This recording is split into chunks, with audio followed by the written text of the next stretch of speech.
Hi friends, எல்லோரும் எப்படி இருக்கீங்க? நல்லா இருக்கீங்களா? நாங்கள் ரொம்ப நல்லா இருக்கோங்க. இன்றைக்கி நம்ம பார்க்கக்கூடிய வீடியோ வந்து சண்டே அன்றைக்கி எடுத்து தான். சண்டே மார்னிங் பிரேக்ஃபாஸ்ட்டுக்கு ஒரு மினி டிஃபன், அதுவும் கொஞ்சம் வந்து வெரைட்டியாக கொடுக்கலாம் அப்படின்னு சொல்லி ரெடி பண்ணியிருந்தேன். அந்த வீடியோ தான் உங்களோட ஷேர் பண்ணியிருக்கேன். வாங்க இப்போ வீடியோக்குள்ளே போய் பார்த்துடலாம் என்னென்ன பண்ணியிருக்கோம் அப்படின்னு சொல்லி. அதுக்கு நான் வேலை ஆரம்பித்தது ஒரு 8:10க்கு தான் செய்ய ஆரம்பித்தேன். கொஞ்சம் ப்ரிப்ரேஷன்லாம் அதுக்கு முன்னாடியே கொஞ்சம் வந்து பண்ணி வச்சுட்டேன்.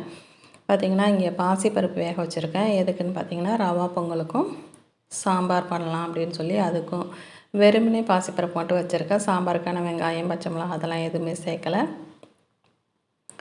அதே போல் இங்கே பார்த்திங்கன்னா, ரவா தோசைக்கு மிக்ஸ் ரெடி பண்ணி வச்சுருக்கேன். இங்கே வந்து உளுந்து அரைச்சி வச்சுருக்கேன். உளுந்து வந்து பால் பணியாரத்துக்கும் அதோட உளுந்து போண்டாவும் செய்யலாம் அப்படின்னு சொல்லி, தேங்காயெலாம் வந்து சட்னிக்கும் தேவையானதாக அந்த தேங்காய் பால் எடுக்கிறதுக்கு, பால் பணியாரத்துக்கான தேங்காய் பால் எடுக்கிறதுக்கு அதுவும் தேங்காய் கீரி எடுத்து வச்சுருக்கேன். இப்போ இதில் ஒரு 3/4 பாகம் வந்து பாசிப்பருப்பு வந்து சாம்பார் ரெடி பண்ணுறதுக்கு சேர்த்துட்டு அதோட கட் பண்ணி வச்சுருக்கேன். வெங்காயம், பச்சை மிளகாய் எல்லாமே சேர்த்துட்றேன். தக்காளி ஒன்றும் வந்து கட் பண்ணி சேர்த்துருக்கேன். நம்ம பருப்பு வேக வைக்கப்போ இதெல்லாம் வேக வச்சுருக்கலாம். பட் வந்து நான் ரவா பொங்கலுக்கு பாசிப்பருப்பு எடுக்கணும் அப்படிங்கிறதுனால வெறும் பருப்பு மட்டும் வேக வச்சுட்டு இப்போ மற்ற பொருள்லாம் இப்போ சேர்த்துக்கலாம் அப்படின்னு சொல்லி சேர்த்துருக்கேன். இப்போ இதோட மஞ்சள் தூள், அதோட மிளகாத்தூளை சேர்த்துட்றேன். இட்லி சாம்பாருக்கான பொடியும் தனியாக வந்து நான் ரெடி பண்ணி வச்சுருக்கிறதுனால நம்ம பருப்பு மட்டும் வெந்தால் போதும், கடகடன்னு நம்ம சாம்பார் வந்து ஒரு 10 நிமிஷத்துலேயே ரெடி பண்ணிடலாம். இப்போ மல்லித்தூள் சேர்த்துட்றேன். நார்மலாக சாம்பாருக்கு மல்லித்தூள் கொஞ்சம் கூடுதலாக போட்டாக்கா அந்த இட்லி சாம்பார் வந்து நல்ல வாசனையாக இருக்கும். இப்போ சட்னிக்கு ரெடி பண்ணிடலாம் அப்படின்னு சொல்லி சட்னிக்கு ரெடி பண்ணியிருக்கேன். பச்சை மிளகாய், பொட்டுக்கடலை, அதோட உப்பு சேர்த்துட்டு சட்னி வந்து நமக்கு ரெடி ஆகிடும். இட்லி சாம்பார் வந்து சாம்பார் பொடி ஆல்ரெடி நுணுக்கி வச்சுருக்கோம்ல, அந்த சாம்பார் பொடியில் நம்ம அந்த மல்லி வறுத்துட்டு சேர்க்கும்போது அந்த வாசனை வந்து நல்ல சாம்பார் பொடிக்கு வந்து நல்ல சாம்பாருக்கு நல்ல ஒரு மனம் கொடுக்கும். இப்போ நான் ரெடி பண்ணி வச்சுருக்க சாம்பார் தூளையும், அதாவது ஒரு 1½ ஸ்பூன் எடுத்துகிட்டு அதையும் நல்லா தண்ணியில் கலந்துட்டு சேர்த்தோம் அப்படி சொன்னாக்கா கட்டி தட்டாமல் நல்லா வந்து சாம்பாரில் போட்டு நம்ம கொதிக்க ஒரு 5லேருந்து ஒரு 10 நிமிஷம் கொதிக்க வச்சு தாளித்து கொட்டணும் அப்படின்னு சொன்னாக்கா அவ்வளோதான், சாம்பார் சூப்பராக ஜம்முன்னு நமக்கு ரெடி ஆகிடும். நார்மலாக காரக்குழம்புலாம் வைக்கிற அன்றைக்கி பார்த்திங்கனாக்கா நைட்டு டிஃபனுக்கு வந்து நம்ம இந்த புலவர் சாம்பார் காலைல வச்சிட்டோம் அப்படின்னு சொன்னாக்கா நமக்கு ஈஸியாக இருக்கும். நைட்டு டிஃபனுக்கு இந்த சாம்பார் யூஸ் பண்ணிக்கலாம். சிலருக்கு காரக்குழம்பே கூட தொட்டுட்டு சாப்பிடுவாங்க. பட் வந்து அது பிடிக்காத போது இந்த போல் நம்ம பண்ணிக்கலாம். இப்போ ரவா பொங்கலுக்கு ரெடி பண்ணிடலாம். அதுக்கு வந்து ஒரு 1/2 கப் அளவுக்கு ரவா, 2 கப் அளவுக்கு தண்ணி சேர்த்துருக்கேன். தண்ணி கொதித்த பிறகு ரவாவை சேர்த்துட்டு நல்லா கலந்து விட்டுட்டோம் அப்படின்னு சொன்னாக்கா ரவா வெந்த பிறகு பாசிப்பருப்பை சேர்த்துட்டு பக்கத்துலேயே வந்து கரண்டியிலே வந்து தாளிப்பு கரண்டிலே வந்து நம்ம எண்ணெயோ நெய்யோ சேர்த்துட்டு சீரகம், மிளகு எல்லாம் சேர்த்து நல்லா தாளித்து கொட்டிட்டோம் அப்படின்னு சொன்னாக்கா பொங்கல் வந்து சூப்பராக ரெடி ஆகிடும். இதோட வந்து கொஞ்சமாக வந்து உப்பு சேர்த்துடலாம். அவ்வளோதான், ஈஸி. அதாவது பாசிப்பருப்பு வேக வச்சுருந்தோன்னாக்கா ரவா பொங்கல் செய்கிறது ரொம்ப குயிக்காக பண்ணிடலாம். நம்ம ஏற்கனவே நம்ம சேனலில் இன்னொரு மினி டிஃபன் வீடியோ வந்து நான் ஆட் பண்ணியிருக்கேன். அது வந்து யூஸ்வலான நம்ம ஹோட்டல் ஸ்டைல் மினி டிஃபன், அதாவது கேசரி, இட்லி, வடை, அப்புறம் வந்து ஊத்தப்பம், அதெல்லாம் வந்து அந்த வெரைட்டி வந்து போட்டிருக்கேன். அந்த வீடியோ நீங்கள் பார்க்கணுன்னு சொன்னாக்கா நம்ம சேனல்லே ப்ளேலிஸ்ட்டில் மினி டிஃபன் அப்படிங்கிற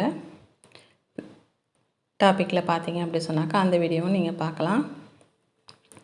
இப்போ பார்த்திங்கன்னா அந்த ரவா பொங்கல் செஞ்ச அந்த கடாயை மறுபடியும் நான் கழுவிட்டு யூஸ் பண்ணியிருக்கேன். ஏன்னா கொஞ்சம் வேலை அதிகமாக செய்யும்போது ஜாமான் அதிகமாக சேரும்.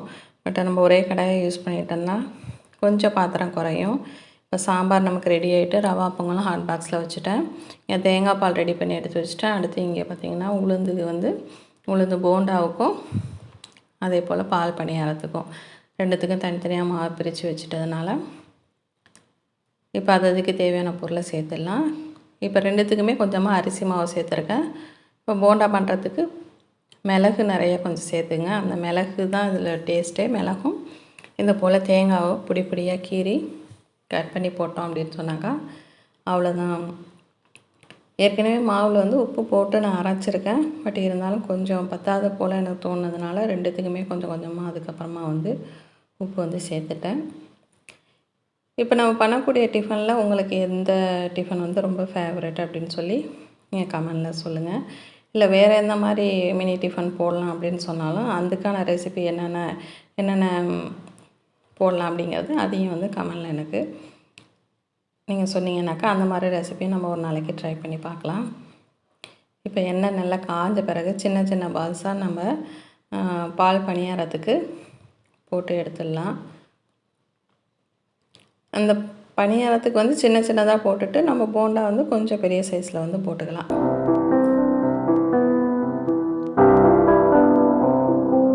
போட்டுட்டு உடனே திருப்பாமல் கொஞ்சம் நேரம் கழித்து திருப்பி விட்டோம் அப்படின்னு சொன்னாக்கா அது நல்லா, அது கொஞ்சம் உளுந்து மாவுங்கிறதுனால வெயிட்லெஸ்ஸாக இருக்கிறதுனால கொஞ்சம் திருப்புறத்துக்கு கொஞ்சம் சிரமமாக இருக்கும். அதுக்கப்புறமா நம்ம கொஞ்சம் வெந்த பிறகு திருப்பினா கூட நம்ம ஈஸியாக வந்து திருப்பி நம்ம எடுத்துடலாம். கொஞ்சம் வந்து இது போல் பால் பணியாரத்துக்கு போட்டு எடுத்து வச்சுட்டேன். மீதி ரிமைனிங் இருந்த மாவையும் போட்டு ஃபைனலாக வந்து எடுத்துட்டோம் அப்படின்னு சொன்னாக்கா இது வந்து சாப்பிட்றதுக்கு ஒரு 10லேருந்து ஒரு 15 நிமிஷம் ஊறினாக்கா போதும். ரொம்ப அதிகமாக ஊறிட்டினாலும் ரொம்ப சாஃப்டாகிடும். அந்த தேங்காய் பாலில் ஊறி நம்ம சாப்பிடும்போது ரொம்ப நல்லாயிருக்கும்.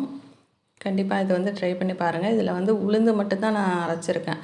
அதாவது உளுந்து அரைச்சிட்டு அதில் வந்து அரிசி மாவு சேர்த்துட்டு உப்பு சேர்த்துருக்கேன் அந்த பால் பணியாரத்துக்கு.